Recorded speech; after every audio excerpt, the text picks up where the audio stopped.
நற்பவி நலம் பெறுவோம், வளம் பெறுவோம். இந்த காணொலியை பார்த்து கொண்டிருக்கும் அன்பு நெஞ்சங்களுக்கும் சப்ஸ்கிரைப் செய்த சொந்தங்களுக்கும் சேர்வராகினி அறக்கட்டளையின் சார்பாக பொன் பரமேஸ்வர சுவாமியின் ஆசீர்வாதங்கள், நன்றிகள். சாய்ராம். புலன்களை அடக்குவதே சன்மார்க்கமாகும் அப்படின்னு கேட்குறாங்க. சன்மார்க்கத்தில் புலன்களை அடக்க சொல்கிறாங்களா? பார்க்கலாம். ஐம்புலன்னா என்ன? ஐம்புலன் இருக்கு. ஒரு மனிதனாக பிறந்தால் அவனுடைய உள்ளுக்குள்ளே இருக்கக்கூடிய அந்த எண்ணங்கள் ஐம்புலன், பஞ்சபூதம் சொல்கிறோம். தான் பஞ்சபூதம் ஐம்புலன் ரெண்டு ஒன்று தான். அப்போ ஐம்புலனையும் நம்ம அடக்கி ஆண்டோம்னா இறைவனை காணலாமா? சன்மார்க்கம், அதாவது ஆன்மீகத்து மூலிமா இறைவனை அடையலாமா? அப்படி ஒரு கேள்வி. அதுக்கு விடையை பார்க்கும்போது அடையலாம். ஆனால் அங்கங்கே நம்ம கொஞ்ச நேரம் தடங்களாகி நிற்போம். ஆனால் கண்டிப்பாக அடைய முடியும். அதுக்கு நிறைய எதிர்ப்புகள் வரும், தடங்கள் வரும். அதையும் தாண்டி நம்ம போகணும். அப்போ அந்த ஐம்புலனும் நமக்குள்ளே கண்ட்ரோல் ஆகும். முதல்ல என்ன பண்ணணும்? சாப்பாடு இருக்குல்லையே, சாப்பிட்ற சாப்பாட்டில் ருசி அறியக்கூடாது.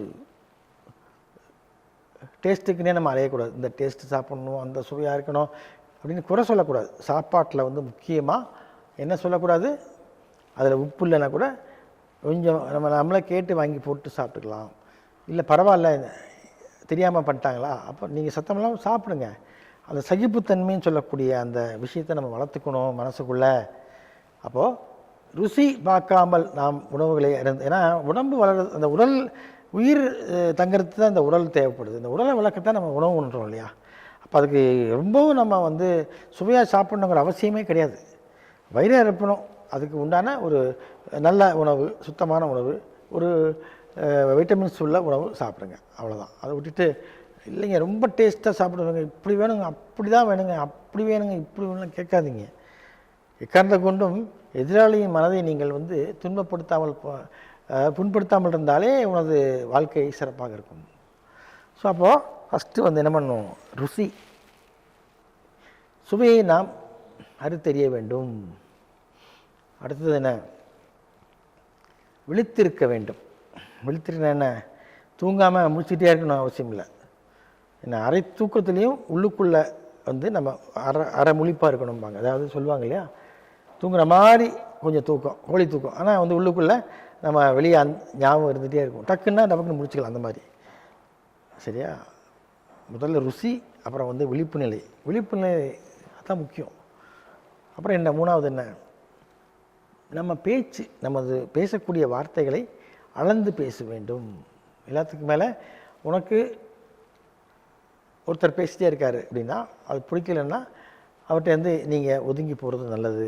இல்லை, அவரை நீங்கள் கண்ட்ரோல் பண்ணாமல் அவர் புரிந்து கொள்கிற மாதிரி நீங்கள் பொறுமையாக பேசி அவருடைய பேச்சை நீங்கள் நிறுத்தலாம். எப்படி? அப்போது இல்லை நம்ம பேசிகிட்டே இருந்தோம்னா அவங்களும் பேசிட்டே இருப்பாங்க. ஏன்னா ஒருத்தர் இப்போ 2 கை இருக்குதான் தட்டுறோம், ஒரு கை தட்டினா சவுண்டு வருமா? வராது. அப்போது பேச்சை நாம் அதிகமாக பேசாமல் நாம் பேச்சை நம்ம கண்ட்ரோல் பண்ணிட்டோம்னா என்னாகும்? நம்முடைய சக்திகள் நமக்குள்ளே அதிகமாகும். அது சொல்லுவாங்களா, மௌன விரதம் இருக்கணும்னு சொல்லுவாங்களா, அதெல்லாம். ஸோ மாதம் ஒரு டைம் மௌன விரதம் இருந்திங்கன்னா நம்ம உடம்புக்குள்ளே எனர்ஜி அதிகமாக, எனர்ஜினா என்ன? உடல் சக்தி இல்லை, உயிர் சக்தி, ஆன்ம சக்தி அதிகமாகும். இப்போ ருசி சொல்லிட்டேன் இல்லையா? அடுத்தது என்ன சொல்லிட்டேன்?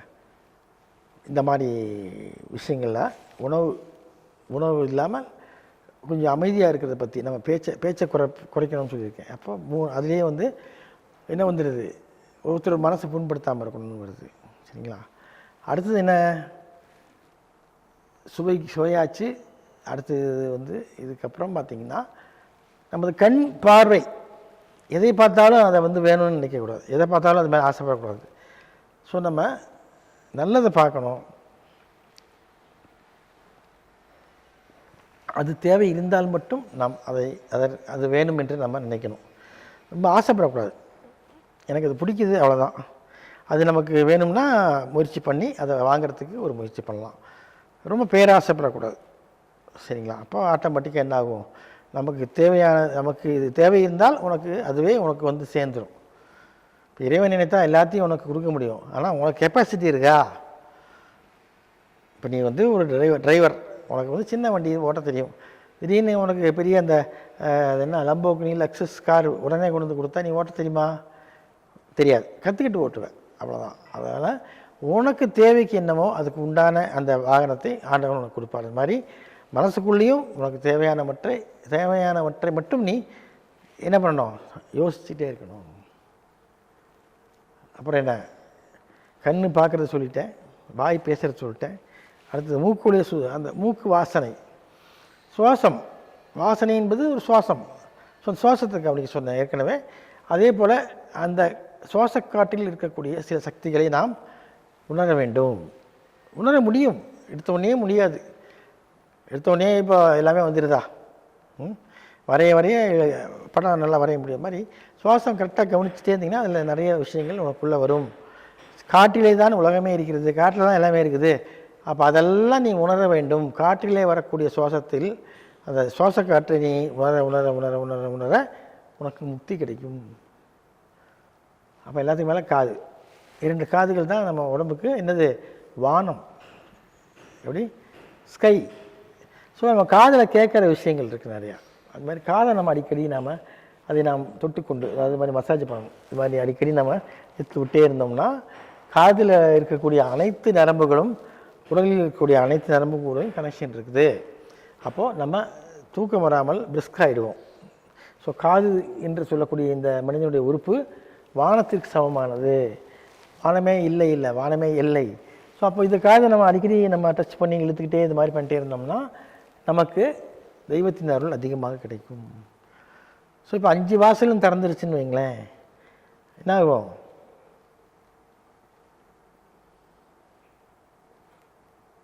எல்லாமே நம்ம கிடைச்சாச்சு, அவ்வளோதான்.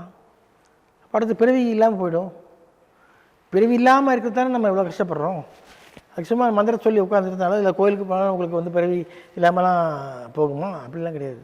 இப்போ நான் சொன்ன விஷயங்கள்லாம் நீங்கள் முதல்ல உனக்குள்ளே இருக்கக்கூடிய அந்த இறைநிலையை நீ என்ன பண்ணணும், இம்ப்ரூவ் பண்ணிக்கணும், உயர்த்திக்கோ. அப்போ அது உனக்கு உள்ள ஆணித்தரமாக உனக்குள்ளே நின்றோம். அப்போது உயிர் உன்னை விட்டு வெளியே போகாது, கபாலத்துக்குள்ளேயே அடங்கி போயிடும். அப்போது உனக்கு பிறவி இல்லாமல் போயிடும். ஸோ பிறவியற்ற நிலைக்கு போக வேணும்னா இந்த மாதிரி விஷயங்களை நீ உனக்குள்ளே செஞ்சிங்கன்னா எல்லாமே என்ன, இது சன்மார்க்கம் மூலியமாகவும் செய்யலாம், சாதாரணமாகவும் செய்யலாம், அறிவுபூர்வமாக அறிவு சார்ந்த விஷயமாகவும் செய்யலாம். எந்த மார்க்கம் வேணாலும் நீ எடுத்துக்கலாம். சன்மார்க்கம், இல்லை ஆன்மீகம், இல்லை சகஜ மார்க்கம், சன்னியாசி மார்க்கம், எத்தனையோ மார்க்கம் இருக்குது. ஆனால் போய் சேர இடம் ஒன்று தான். அதுதான் என்ன, மேலே இருக்கக்கூடிய பரம்பொருளோடு நாம் இணைய வேண்டும் என்பதற்காக தான் இத்தனை சிரமங்கள் படுகிறோம். இதுதான் சமாச்சாரம். சன்மார்க்கம் கண்டிப்பாக உதவும். அது வந்து என்ன, ஒரு துருப்பு தான். அதை நீ எந்த அளவுக்கு இயக்குகிறாயோ அந்த அளவுக்கு போட்டு வேகமாக போகும். வாழ்க்கை என்ற பயணம் வேகமாக போகும், அவ்வளோதான். ஓகேங்களா? மீண்டும் சந்திப்போம். சாய்ராம்.